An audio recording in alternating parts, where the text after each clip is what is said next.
Cata Eventos, um podcast sobre o que acontece ao ensino de história.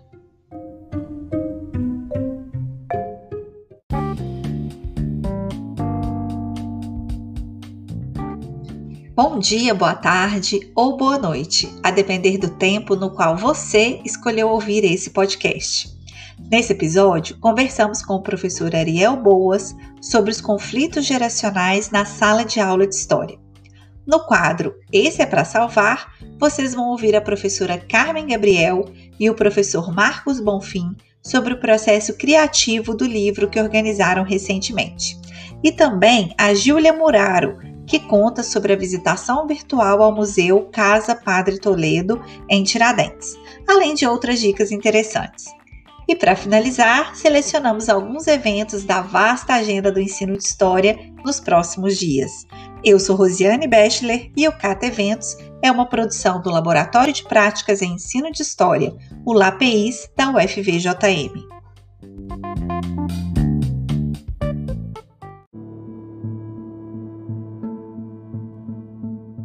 Tá na mídia.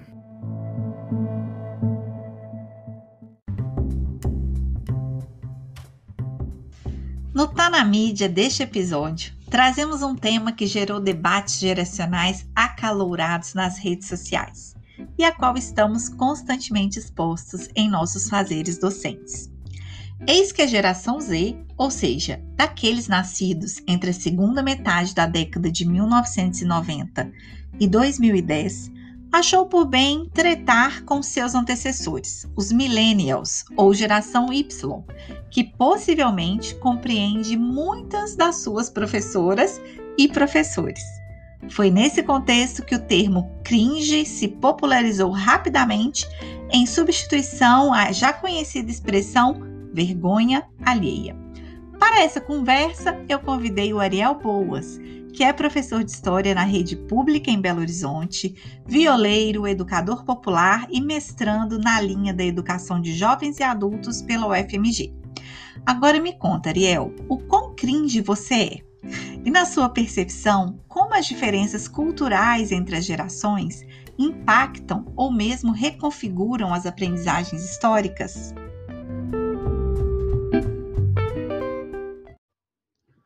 Olá, primeiramente, obrigado pelo convite para uma conversa tão importante. Então, eu acho que como jovem professor, estou no limite do cringe. Quero dizer com isso que para nós professores o tempo vai passar, a gente vai continuar envelhecendo e as juventudes estarão sempre ali jovens e sempre reconfiguradas. Eu entendo que os conflitos geracionais e culturais eles vão estar sempre presentes e eles podem ser levados de uma maneira negativa ou positiva, afastando ou aproximando a relação professor-estudante. E isso vai determinar a forma com que esses estudantes pensam a história, porque eles vão pensar a história com ou sem a interferência dos professores de história, né? E para que a gente possa participar desse pensar a história, desse construir o pensamento histórico, a gente precisa reconhecer primeiro as juventudes enquanto sujeitos históricos, enquanto mentalidades históricas e enquanto experiências que são diferentes das nossas próprias experiências enquanto gerações anteriores também. Olha, Ariel, eu assumo aqui que eu fiz o teste do BuzzFeed e tirei "Você é cringe demais". Olha, eu não estou em concordância com isso, eu vou contestar, hein? Brincadeiras à parte, nós sabemos, né, que esses encontros geracionais são próprios da função social da educação. Então, conta pra gente quais são as suas estratégias para lidar e mediar em sala de aula as culturas juvenis e os saberes históricos. A minha estratégia parte fundamentalmente do conceito que o Paulo Freire dá para a gente na pedagogia da autonomia, que é saber escutar, ter uma escuta aberta, porque essas juventudes anseiam por ser escutadas e, mais do que isso, elas anseiam por ser reconhecidas dentro de sua historicidade, dentro de sua autonomia. Nós, enquanto adultos, já temos visões pré-concebidas sobre os jovens, e essas visões são muito estereotipadas, são quase sempre muito negativas, são comparativas e autocentradas, né, na nossa própria experiência, e a gente precisa se despir disso, a gente precisa ser mais antropólogo, a gente precisa ser mais etnógrafo com esses jovens, né? Ter uma escuta aberta, procurar entender como que essas culturas jovens estão se configurando no tempo presente e como que a gente pode fazer isso dialogar com o conhecimento histórico. Afinal de contas, não existe ônus para a gente em conhecer a música que esses jovens escutam, né? Parar um momento para escutar um rap, para escutar um K-pop que os jovens estão escutando muito agora, para assistir alguns animes e ver o que está acontecendo na cabeça dessas pessoas, né? Bom te ouvir, Ariel. Gente, ó, vou aproveitar e dar um spoiler aqui, que a próxima edição da revista Palavras Abertas tem um texto super interessante do Ariel na coluna Vice-Versa, no qual ele conta um pouco mais sobre as suas práticas pedagógicas com o uso do rap no ensino de história. Depois acessem lá a página da ABE, www.abe.org.br, e de lá vocês conseguem acessar todo o material publicado na revista. Por aqui a gente segue com mais conversas e muita divulgação.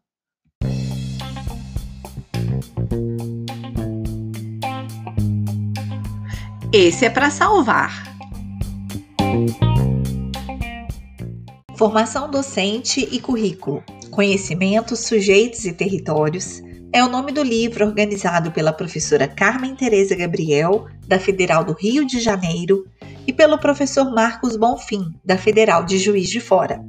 A live de lançamento aconteceu no dia 6/7 e pode ser acessada pelo canal da FACED e o FJF no YouTube. Por aqui nós também tivemos a honra de conversar com os autores sobre esse processo intelectual e criativo que é a publicação de um livro. Vamos começar ouvindo a professora Carmen, que conta um pouco sobre como surge a ideia da obra e os principais desafios encontrados no caminho.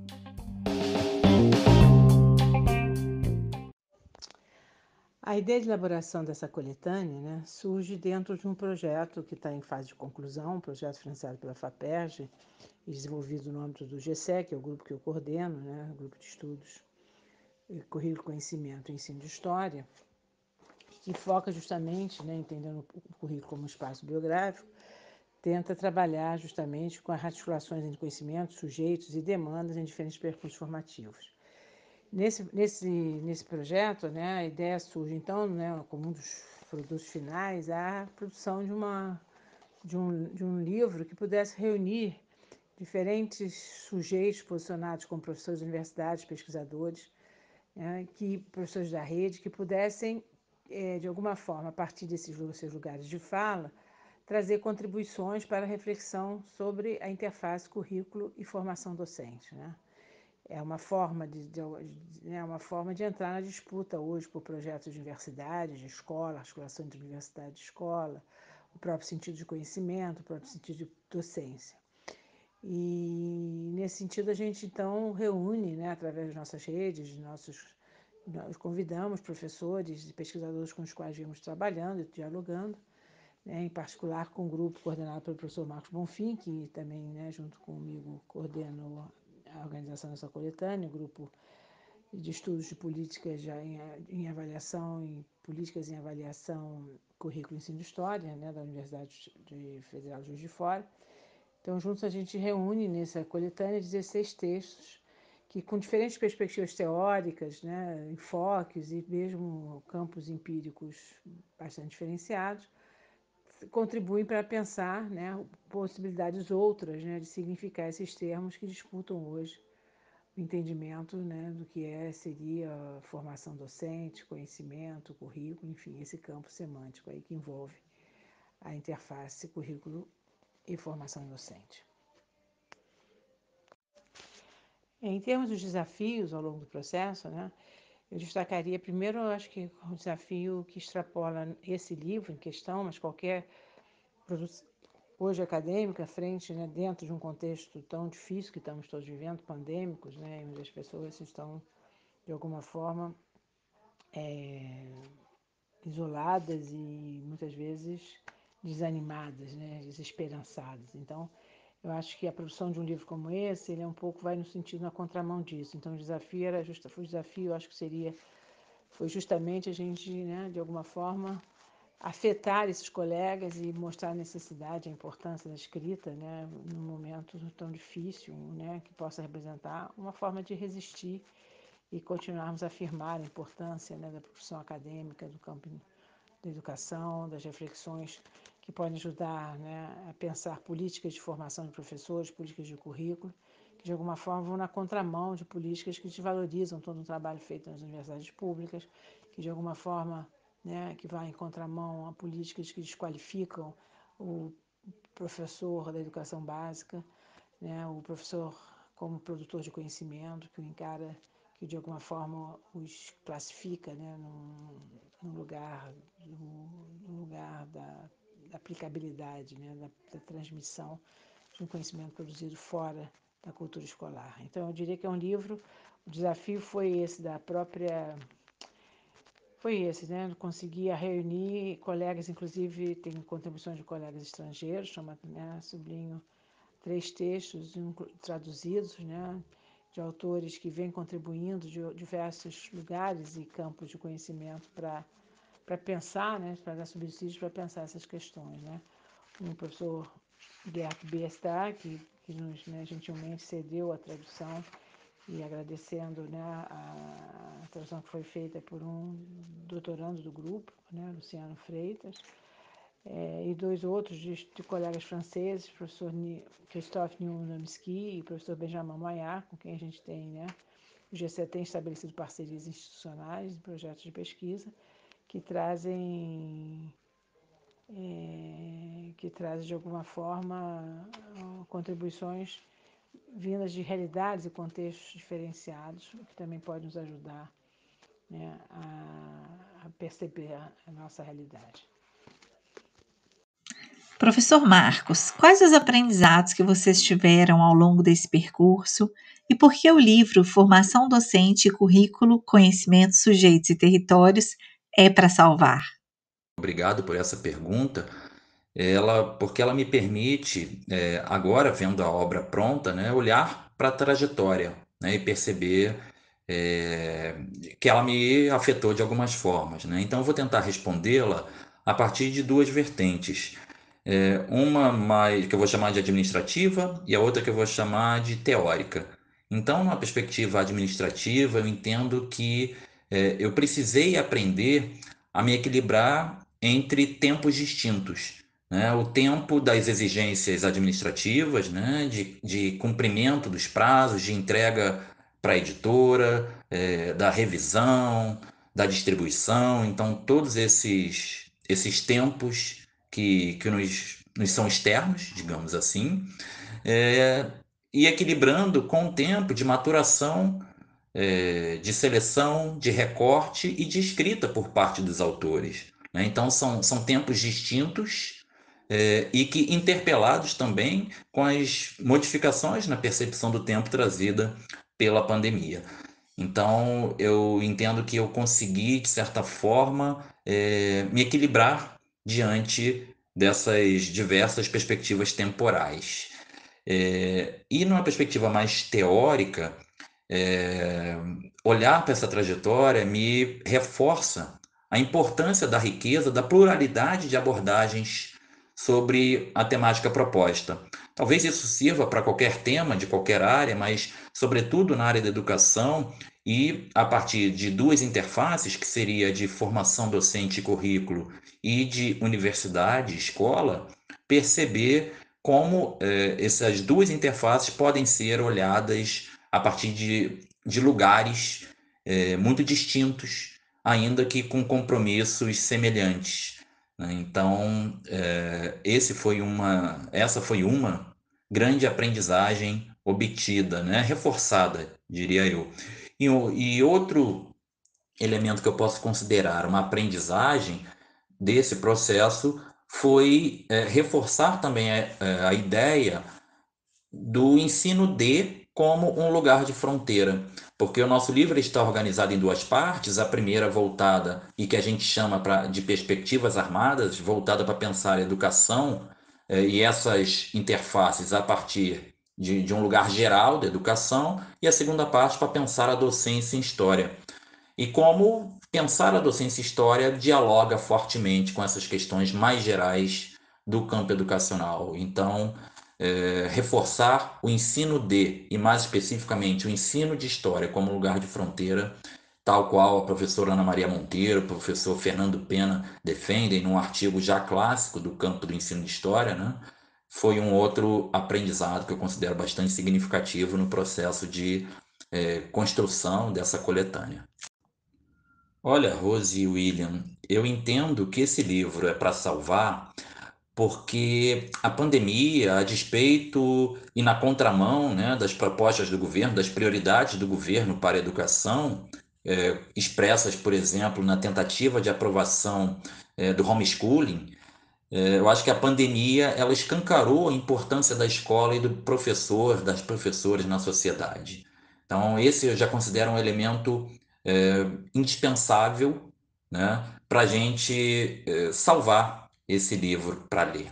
Né? Porque discutir formação docente e currículo soa, como a Carmen já bem disse, né, um ato de resistência que a pandemia vem escancarando para nós, ainda mais no contexto nacional, né, de como a educação tem sido tratada, eu diria destratada, no atual momento. Então, esse é um dos elementos que eu considero importante. O outro é porque a questão da formação docente, tanto no nível inicial como no nível continuado, ela precisa ser problematizada, né? Problematizada para observarmos se ela está caminhando no sentido que gostaríamos para pensar a educação no Brasil, né, e as práticas em sala de aula. E, sobretudo, porque esse livro, essa coletânea, ela reúne autores e autoras que, além de muito queridos por nós, são comprometidos e comprometidas com uma educação pública, laica, de qualidade, com uma universidade, uma escola socialmente referenciadas, radicalmente democráticas e que pensam a docência como um exercício da intelectualidade. Então, acho que esses três elementos me parecem minimamente suficientes para que a gente considere esse livro para salvar. E, sobretudo, né, no âmbito do ensino de história, que é um dos recortes do nosso livro. Obrigada, professora Carmen e professor Marcos. É sempre uma honra e um aprendizado muito grande a possibilidade de conversar com pesquisadores que se dedicam a essa tarefa necessária de fazer circular os conhecimentos. Gostaria de deixar aqui meus sinceros agradecimentos, né, pela oportunidade que você nos deu aqui, a mim e ao Marcos, para falarmos um pouquinho do nosso livro. Esse livro que eu gostaria que fosse realmente nosso, no sentido bem ampliado do termo. Obrigado pelo convite, eu acho que é bacana, o trabalho de vocês é bem bacana nesse sentido, né, de dar mais um espaço, né, para poder divulgar e conversar sobre o que estamos fazendo justamente com professores e pesquisadores de universidades públicas aí desse país. É isso, né, que outros podcasts como esse se multipliquem e fica aqui realmente meu agradecimento. Gostaria de agradecer a oportunidade que tivemos de apresentar um pouquinho do nosso livro, né? Um livro que entendemos ser potente, né, para discussões caras ao campo educacional e, sobretudo, né, o recorte no campo do ensino de história, porque pensar formação docente e currículo, né, produz impactos significativos para o que acontece nas salas de aula. Tem mais coisa bacana aqui, gente. Essa semana eu recebi do meu colega, professor Júlio Costa, um link para agendamento de visitas virtuais no Museu Casa Padre Toledo, em Tiradentes. Como boa historiadora, vai às fontes e traz as fontes para os colegas. Eu conversei com a Kelly, que é monitora do espaço, e com a Júlia Muraro, que é do setor de comunicação do campus cultural da UFMG em Tiradentes, e conta um pouco mais para a gente sobre essa iniciativa. Oi pessoal, eu sou a Júlia Muraro, da comunicação do campus cultural UFMG em Tiradentes, e vim avisar para vocês que o Museu Casa Padre Toledo abriu as inscrições para visitas virtuais mediadas, voltadas principalmente para escolas e instituições de ensino. Como em 2020 todos nós fomos afetados pela pandemia de Covid-19, prezando pela segurança dos visitantes e colaboradores, o museu suspendeu as visitas presenciais. No entanto, com o objetivo de estimular a reflexão, a construção da memória e a valorização do patrimônio cultural mineiro, nós retomamos agora com as visitas virtuais mediadas ao Museu Casa Padre Toledo. Agora, elas vão ocorrer de forma virtual, com enfoque nos estudantes de educação básica e a partir de 2 modalidades, síncrona e assíncrona.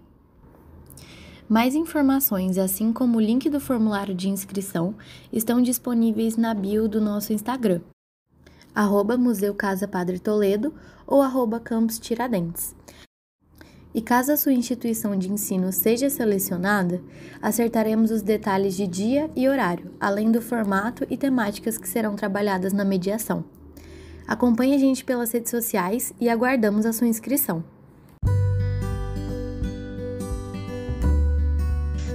Aqui pelo UFVJM, nós já marcamos uma visita com os estudantes da licenciatura em História. Fica a dica, gente. E tem mais. Hoje eu quero indicar o periódico Pensar Educação em Revista, que na sua última edição traz uma revisão bibliográfica sobre o tema Educação em Condição Docente. Em tempos em que tudo parece se desmanchar no ar, os organizadores desse periódico estão empreendendo esforços de mapear produções e reorganizá-las em dossiês temáticos. Vale a pena conferir lá na página da revista www.pensareducacãoemrevista.com.br. E para encerrar, eu quero indicar o Instagram do Bate-Papo com Ensino de História. Pois é, além das lives pelo canal do YouTube do LAPIs, Marcela e Vitória ainda mantém esse canal do Insta, que tem mapeado publicações aqui da nossa área do ensino de história. Vale a pena seguir as meninas por lá também.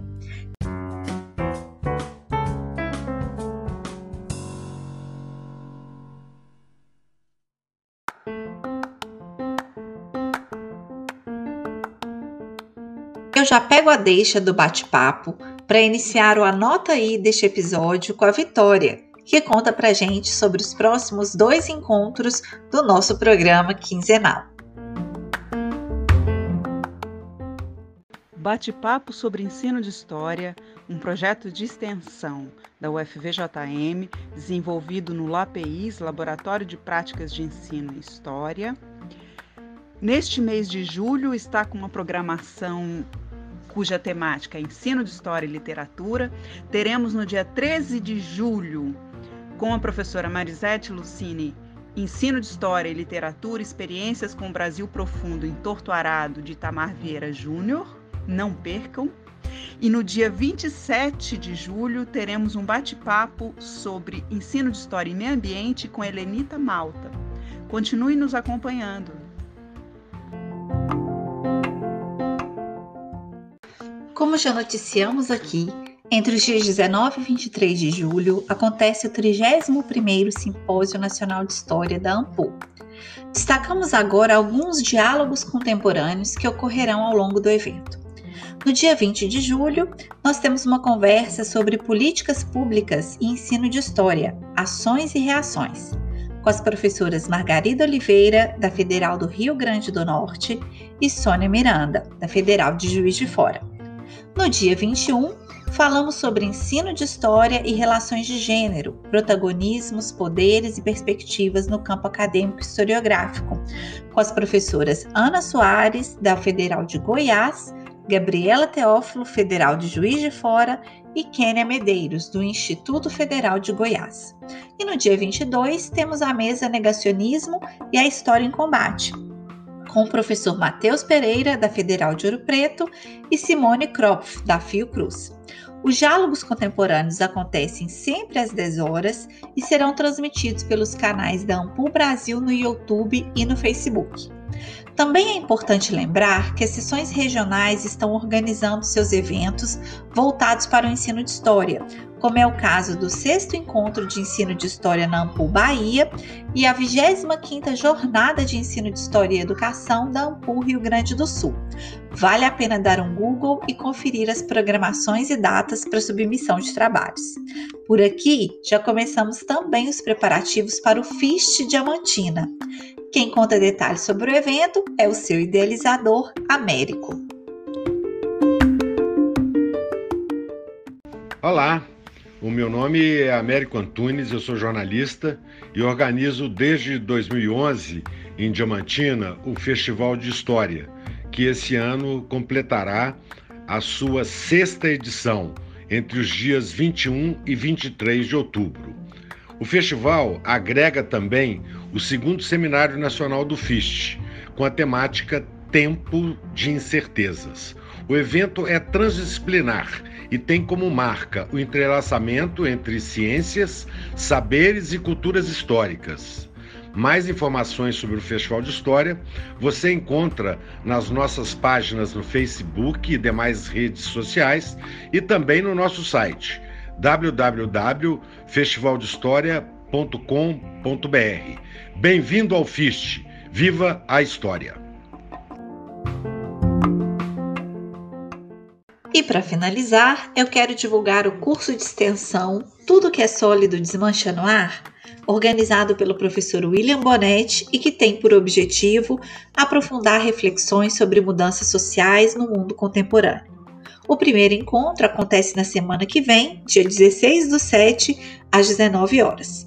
Mais informações você pode conferir no Instagram, @historiacampanha.